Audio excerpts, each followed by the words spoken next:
Mistik Janin. Ditulis oleh sang Begawan Media Dahlan Iskan, mantan Menteri Negara BUMN, dibaca dan diunduh dari cowasjb.com. Pembaca Disvela yang minta saya menulis ini. Penyanyi Jamaika lagi terlockdown di Bali. Tentu saya tidak menulis tentang musik reggae-nya Jamaika. Saya tidak ahli musik. Saya hanya menulis soal penyanyi itu, Janin Cikul. Ups, siapa pula dia? Dia tinggal di Bali sekarang sudah 4 bulan, ia seperti terkena lockdown di surga. Maka enjoy sajalah Janin. Bahkan selama lockdown itu dia mampu menciptakan lagu untuk albumnya yang kedua nanti.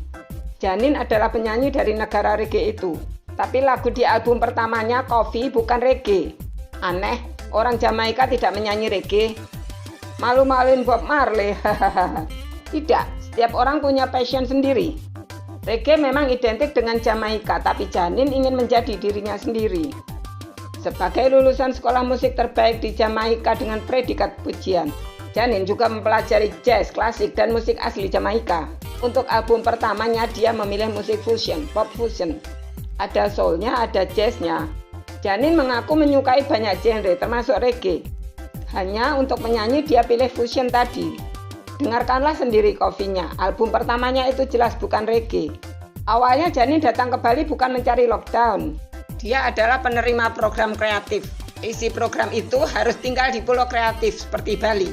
Program itu disebut Esirom Sama-Sama Kreatif Residensi, yang diadakan oleh Rumah Sungai Villas bekerja sama dengan perusahaan marketing bernama Esirom.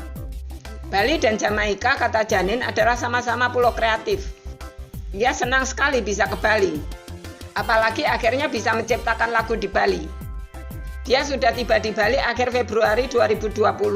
Belum ada COVID-19 di Indonesia. Waktu itu masih dianggap mana mungkin. Pulau Jamaika, kata Janin, mirip sekali dengan Bali. Sama-sama beriklim tropik, jenis buah dan tanamannya pun banyak yang sama.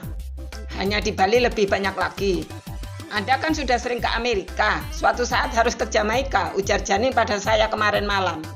Lewat email, hanya tingkat kriminalitas di sana lebih tinggi, ujarnya.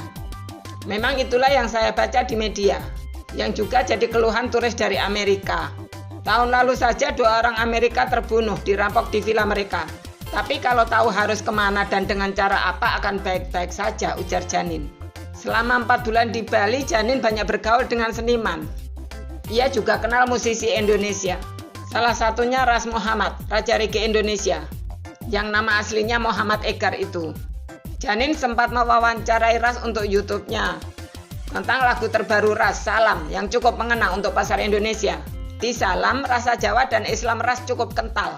Itulah latar belakang budayanya, yang tidak pernah luntur meski Ras lama tinggal di Bronx, New York. Ia sekolah di sana, kuliah di sana, baik saat ibunya masih menjadi diplomat di New York maupun sesudahnya. Dengarlah sendiri salamnya. Tentu Janin berterima kasih pada sponsornya, Rumah Sungai Villas. Itulah hotel villa yang ada di Ubud, yang lokasinya di perengan sungai yang curam. Juga di perengan terasiring persawahan. Lokasi villa ini tidak jauh dari Taman Safari Gajah di Ubud. Hanya 15 menit dari situ. Pemiliknya seorang profesor dari Jamaika. Sejak lama Profesor Michael Morrissey tinggal di Jakarta. Sebagai konsultan asing lalu jatuh cinta pada Indonesia.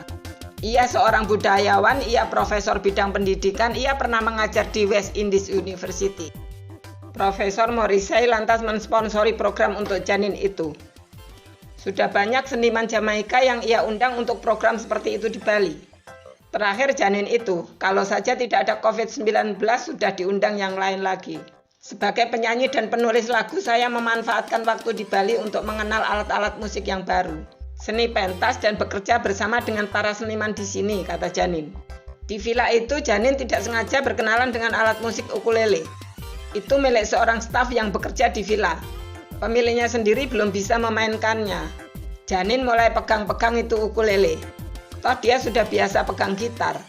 Ketika memetik-metik senar ukulele itulah muncul inspirasi lagu baru. Dia merasa ada suasana mistis di situ. Itulah lagu yang kemudian dia gubah. Lagu itu seperti mengalir sendiri, lewat jalannya sendiri, ujar Janin. Hari-hari berikutnya Janin lebih banyak menyendiri di Bale Bengong. Di komplek villa itu menghadap ke dinding sungai. Dengan pohon-pohon kelapanya, terasiring sawahnya, gemericik air sungainya. Begitu mistis suasana di situ. Itulah pula judul lagu barunya, The Mystic. Lagu ini seperti menulis lagunya sendiri dan menemukan judulnya sendiri, ujar Janin. Lagu The Mystic sudah diproduksi di Bali, sudah diluncurkan secara online. Tapi lagu itu akan dijadikan salah satu album keduanya nanti, yang akan diluncurkan di Jamaika. Janin akan pulang minggu depan. Bali telah menjadi kampungnya yang kedua. Siapa tahu juga keberuntungannya. Terima kasih sudah mendengarkan Diswe hari ini. Semoga bermanfaat dan menginspirasi. Jangan lupa subscribe, klik lonceng, komen, like, dan share. Sampai jumpa di Diswe berikutnya. Ada pertanyaan kepada Sang Begawan, link ada di deskripsi.